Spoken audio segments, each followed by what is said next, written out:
Hello students, आप सभी का हमारे इस एजुकेशनल चैनल में बहुत बहुत स्वागत है।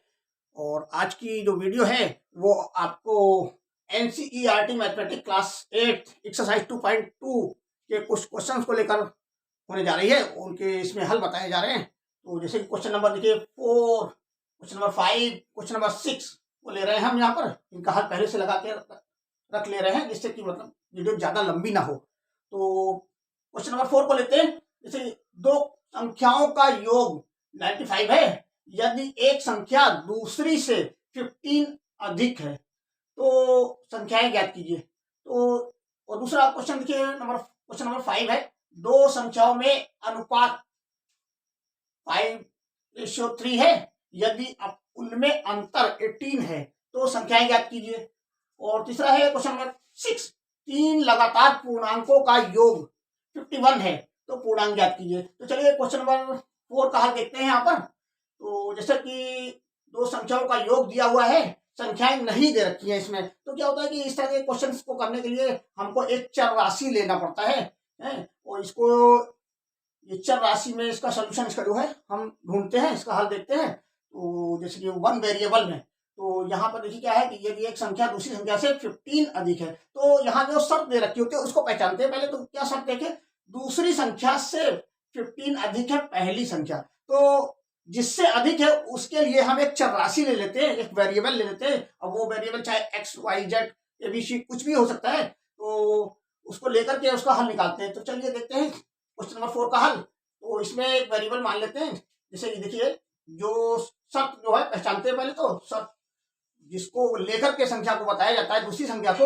तो जिसको लेकर के बताया जाता है उसी के लिए हम एक चर राशि मानते हैं। जैसे कि यहाँ माना दूसरी संख्या जो है दूसरी संख्या से 15 अधिक है, लेकिन संख्याएं जो है अननोन है, हमें यहाँ अज्ञात संख्याएं हैं वो हमें मालूम नहीं है, तो उनको हमें निकालना है। तो इसके लिए एक संख्या को चर राशि के रूप में ले लेना होता है। तो माना दूसरी संख्या जो है हमारी क्या है, एक्स है। देखिए ये मान लिया हमने, एक्स मान लिया। अब इसी से निकालेंगे। तो शर्तानुसार क्या है, पहली संख्या क्या है, जैसे कहा गया है पहली संख्या जो है वो दूसरी संख्या से 15 अधिक है, मतलब ज्यादा है, वो बढ़त लिए हुए है। तो यहाँ पे दोनों संख्याओं का अब योग जो है ये क्वेश्चन में दिया हुआ है, दोनों संख्याओं का योग पहली संख्या तथा दूसरी संख्या दोनों को जोड़ करके बताया गया है इसमें 95, दोनों को जोड़ करके ये इतना आ रहा है। तो अब देखिए फिर उसी के अनुसार इसमें एक इक्वेशन बना लेते हैं। अतः पहली संख्या प्लस दूसरी संख्या इक्वल टू कितना है, 95। ये प्रश्नानुसार या शर्तानुसार इसको हम लिख लेते हैं। तो अब देखिए पहली संख्या के नीचे पहली संख्या लिखा, दूसरी संख्या के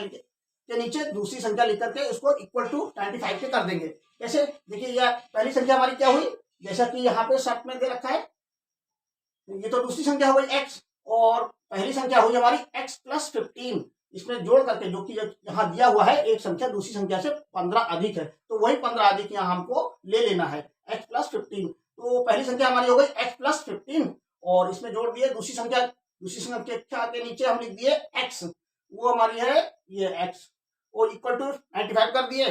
अब इसमें इसको सबको जोड़ दिए। देखिए इसमें एक सी टर्म जो सेम टर्म्स है उनको जोड़ के रख लिए, ये x और ये x दिया 2x बन गया, और डिजिट हमारा 15 ही है, तो प्लस 15 इक्वल टू 95। अब इसका पक्षांतरण करें, ट्रांसपोजिशन क्या होगा कि इसको तो हमको तो x का मान निकालना है ना, तो इसमें क्या 2x ये 15 जो है राइट साइड में चला जाएगा, तो ये हो जाएगा आपका माइनस का, देखिए प्लस से माइनस का हो गया। अब ये 2x इक्वल टू 18 बचा, 80 बचा आपका, तो x इक्वल टू हो जाएगा 80/2। ये जो 2 है ये बटे में आ जाएगा इसके, तो ये 2 से कट गया, देखिए 40 आ गया। तो ये आपका x का मान आ गया जो कि यहाँ पर दूसरी संख्या है, तो ये दूसरी संख्या आपकी निकल के आ गई, x इक्वल टू 40। ये आंसर हो गया एक। तो अच्छा अब क्या है, शर्त के अनुसार जैसा कि अब निकालना है तुमको पहली संख्या, तो पहली संख्या के लिए देखिए यहाँ बना हुआ है, पहली संख्या हमारा क्या है x प्लस 15 है, जैसा कि दिया हुआ है शर्त में दिया हुआ है, वो 15 अधिक है, तो यहाँ पहली संख्या में हम जो है 15 ऐड कर लेंगे। देखिए x प्लस 15 इक्वल टू जो है x के नीचे हमने मान रख दिया, इसका x जो यहाँ निकल के आएगा 40, तो ये 40 प्लस 15 55 हो गया। तो इस तरह से हमें पहली संख्या तथा दूसरी संख्या प्राप्त हो गई। अच्छा अब उत्तर की जांच भी कर लेते हैं हम कि हमारा ये क्वेश्चन जो है सही है कि नहीं। तो जैसा कि दिया हुआ है दो संख्याओं का योग 95 है, दोनों को जोड़ लेते हैं 40 और 55 को, तो हमारा 95 प्राप्त हो जाता है। इससे हमें सिद्ध हो जाता है कि ये हमारा क्वेश्चन ये पूरा सही है। तो ये अलग अलग संख्या निकल आई। इसी तरीके से क्वेश्चन नंबर 5 देख लेते हैं। दो संख्याओं में अनुपात 5:3 है ना, 5:3 है।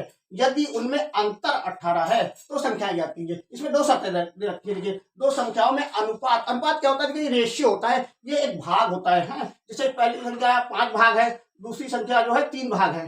मतलब आप चाहे इसको इस तरह समझ लीजिए, चाहे इसको एक संख्या जो है 5 गुना है, दूसरी संख्या जो 3 गुनी है। तो गुने का मतलब होता है इसमें कोई एग्जैक्ट नंबर नहीं दे रखा होता, ये एक संख्या का रेशियो दे रखा था। रेशियो मतलब भाग दे रखा था, इतने भाग है, इतना पार्ट है, ये 5 पार्ट है, ये 3 पार्ट है। तो मतलब ये 5 गुना है या 3 गुना है, इस तरह समझ लीजिए। तो इस तरह से संख्याओं में क्या होता है? अनुपात दिया हुआ है। तो इसमें भी क्या होता है? संख्याओं के लिए हमने एक वेरिएबल मान लेते हैं, एक चर राशि ले लेते हैं। तो इसका हम देते हैं 5 वाले का। देखिए संख्याओं में अनुपात है 5:3, ये दिया हुआ है क्वेश्चन में।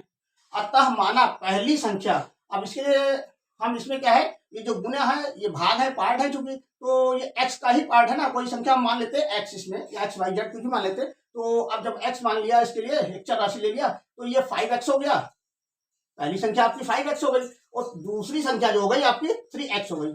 अब संख्याओं में अंतर जैसा कि दिया रखा है इसमें दूसरी शर्त में कि संख्याओं में उनमें अंतर 18 है। तो 18 के लिए अंतर के लिए क्या करेंगे? इनको दोनों को घटा देंगे। देखिए सब्ट्रैक्शन करा देंगे इसमें। 5x - 3x = 18, ये आ गया आपका। तो इसमें से इसको सब्ट्रैक्शन कराए तो वो 18 आ रहा है। तो इस तरीके से हमको x का मान निकालना है, इसी में से x। तो ये हो जाएगा, देखिए ये सब्ट्रैक्ट हो रहा है, या 5x में से 3x जो है माइनस हो जाएंगे, तो आपका ये बचेगा 2x = 18। तो x = 18/2 हो जाएगा। तो इसमें x का वैल्यू जो है 9 आ रही है आपकी। अब इन 9 को जो है पहली संख्या जो हमने माना हुआ है, यहाँ पे देखिए 5x, तो यहाँ x की जगह रख लेंगे। क्या 5 × x है, तो ये 5 × x = 45 हो गया। और दूसरी संख्या जो हमारी निकल के आई 3x है, यहाँ पे देखिए 3x। तो इसी x को, ये जो 9 आया है x, इससे 3 से मल्टीप्लाई करा दिए, तो ये 3 × 9 = 27 हो गया। तो इस तरीके से हमारी जो है पहली संख्या 45 और दूसरी संख्या जो है 27। अब इनमें रेशियो देख लेते हैं, इनको, इनका जो अनुपात है, देखिए काटने पर, इनको सिंप्लीफिकेशन करने पर इसका देखिए ये वो आपका हो जा रहा है, हाँ 9 से दोनों डिवाइड हो जाएंगे। 9 × 5 = 45 और 9 × 3 = 27। तो देखिए 5:3 आ गया वो। तो इसका मतलब क्वेश्चन सही है हमारा। और अच्छा, इनके अंतर भी देख लीजिए आप, इसमें से घटा के देख लीजिए। ये वाला दूसरी शर्त में क्या है? एक संख्या दूसरी से घट यदि उनमें अंतर इतना है, तो अंतर का मतलब क्या हुआ? सब्ट्रैक्शन कराने पर 45 में से आप 27 घटा दिए, देखिए 18 मिल जाता है हमको। तो इसका मतलब क्या हुआ कि ये हमारा क्वेश्चन जो है ये सही उतर रहा है, शर्तों को मान रहा है। तो इस तरीके से इसका भी हल प्राप्त हो गया हमको। अब देख लेते हैं क्वेश्चन नंबर 6। देखिए 3 लगातार पूर्णांकों का योग 51 है। पूर्णांक ज्ञात कीजिए। तो यहाँ पे क्या है? 3 लगातार पूर्णांक हमको प्राप्त करने पड़ेंगे। तो इसमें क्या है? इसके लिए भी एक वेरिएबल, एक चर राशि ले लेते हैं x, जो कि पहला पूर्णांक जिसको हम मानते हैं। और लगातार 3, लगातार एक के बाद एक, जैसे संख्या 1 है, एक के बाद क्या आएगा? 2 आएगा, 2 के बाद क्या आएगा? 3 आएगा। तो ये कैसे आएगा? एक संख्या में, अब पहली संख्या में 1 जोड़ने पर हमको दूसरी संख्या प्राप्त होती है। इसी तरीके से दूसरी में पहले 1 जोड़ने पर, 1 जोड़ने पर तीसरी संख्या प्राप्त होती है। तो इस तरीके से हमको इसको हल करना है। तो इसमें क्या है? एक वेरिएबल हमने मान लिया, जो कि ये देखिए क्वेश्चन नंबर 6 का हल यहाँ देख लीजिए। माना पहला पूर्णांक जो है हमारा क्या है? x है, इसको x मान लिया। अच्छा, दूसरा पूर्णांक जो है क्या होगा? जैसे कि हमने बताया है, दूसरी संख्या, अब जैसे संख्याएं जो शुरू होती है 1 2 3, तो इस तरीके से क्या पहली संख्या 1 हो गई हमारी। दूसरी संख्या प्राप्त करने के लिए क्या करेंगे? उसमें 1 में 1 ऐड करेंगे, तभी दूसरी मिलेगी। और तीसरी कैसे मिलेगी? 2 में 1 ऐड करेंगे तो तीसरी मिलेगी। तो उसी तरीके से यहाँ हल करना है। अतः दूसरा पूर्णांक जो है हमारा क्या हो जाएगा? x + 1 हो जाएगा। देखिए, और तीसरा पूर्णांक जो हो जाएगा वो इसी दूसरे पूर्णांक में 1 जोड़ने पर मिलेगा हमको। ये देखिए, तो पहले दूसरा पूर्णांक हो गया x + 1 और तीसरा पूर्णांक हो जाएगा x + 1। ये दूसरे पूर्णांक में 1 जोड़ेंगे, तो ये 1 जोड़ दिया। देखिए, तो अब ये 3 पूर्णांक हमको मिल गए। पहला पूर्णांक x, दूसरा पूर्णांक x + 1 और तीसरा पूर्णांक जो है x + 1 + 1, इस तरीके से।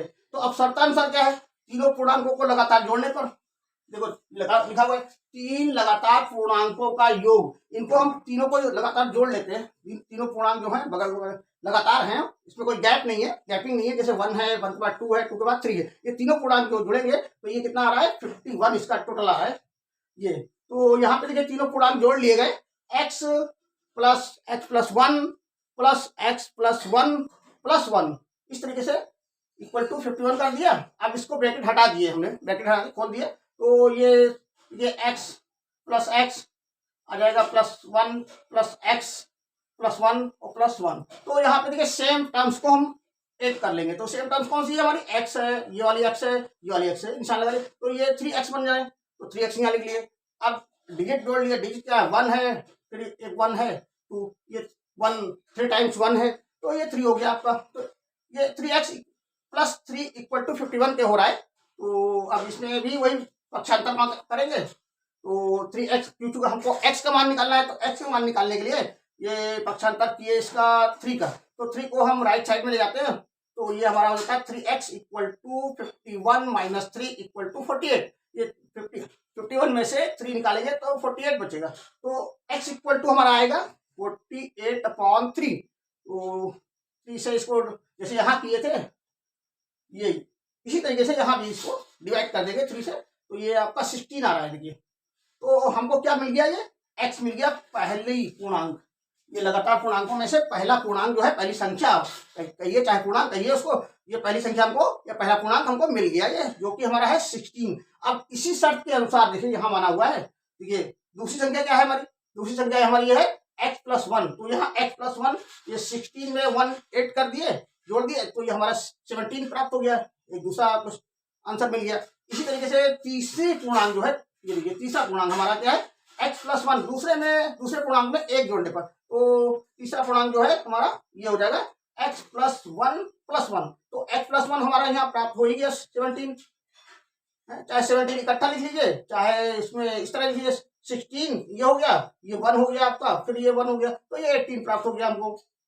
तो इस तरीके से हमको तीनों लगातार पूर्णांक प्राप्त हो जाते हैं, और इनकी मतलब उत्तर की जांच भी कर लेते हैं। देखिए कैसे कि मतलब तीनों पूर्णांकों को लगातार जोड़ने पर हमारा देखिए 51 आता है कि नहीं आता है। अगर 51 आता है तो हमारा आंसर सही है, नहीं तो रॉन्ग है। तो हम जोड़ के देख लेते हैं इसको, आप जोड़ लीजिए, देखिए 51 आ रहा है इसका, तो इसका मतलब ये हुआ कि ये आंसर सही है, हमारा जो हल है निकल के आया है वो मतलब शर्तों को पूरा कर रहा है। और इस तरीके से आज का वीडियो यहीं समाप्त करते हैं, और अगले किसी वीडियो में इसके दूसरे क्वेश्चन को लेके, और ये क्वेश्चन का जो हल है आपको मतलब समझ में आ रहा है तो इसको लाइक करिए, तथा चैनल पर नए हैं तो सब्सक्राइब करते रहिए, जिससे कि नए नए वीडियो आपको मिलते रहे, और शेयर भी कर दिए जिससे नए लोगों को भी मतलब फायदे होते रहे इससे, और चैनल को ग्रो करने में आप सब मदद कर ही रहे हैं। Thank you children.